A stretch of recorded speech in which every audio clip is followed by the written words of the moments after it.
Okay. Tugeze ku gihe cy'isaha umunani n'iminota 13 z'ijoro. Aho turi ku itariki igenekerezo nako yewe gabo yesi bintu mukaba igenekerezo rya gatandatu ukwezi kwa August kaba ari ukwezi k'umunani, aho uno munsi twari twateramanye n'abari kuri live n'abandi bari mu bikorwa bitandukanye, aho twari ko turakurikiranwa ihiganwa ridasanzwe, aho twari kumwe na Pascalaske kuri microphone ariko sha uzi ko ijoro rigeze kure umuntu biramucanga mu rurimi, aho twari turi kumwe na Pascalaske kuri kamera kuri microphone, twari kumwe na Chris akaba yari karaduha live yacu nkuko vyagenze mu ihiganwa ryari ryatunganijwe.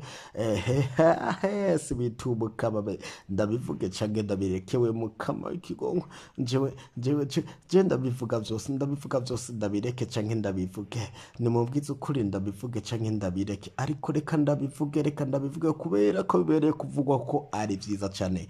Ihiganwa ryari kuri uno munsi nkuko nababwiye ryari ku munsi ku itariki 20 itariki zitanu z'ukwezi kwa munani, aho ariko haraba ihiganwa ridasanzwe ryo gutoranya umumisi azoserukira abandi abamisi baba i Bujumbura, ko umumisi nta bumwe mu gihugu cyose, ariko abamisi ni benshi barahiganwe, ariko nawe watashe urihangana nta kundi hagiye benshi agatsinda umwe.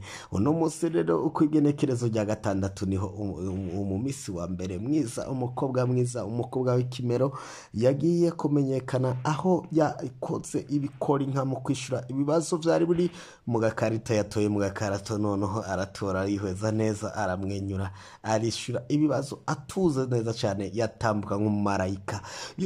Nuko rero twibuke n'undi yari yaje rero, noneho hashwanye n'umuboyi muhira, umuboyi aramubwira ati ariko urabona sha ukaza kunshwanira ukiruje mu ihiganwa rya Miss Burundi, none aramubwira nanjye ruzobo wa mbere. Yewe gawe si bintu mukaba ibaze nawe ushitse mira bakubwiye ibintu nk'ivyo wagiye mu ihiganwa hama ugatsindwa. Turacyari kumwe na yakini niwe ariko aratubwira uko ibintu vyagenze, nkuko muvyibonera kuri ano mafoto. By'ukuri byari ibirori bihimbaye, byari byo agaciro kanini cyane gose, kuko no mwigeme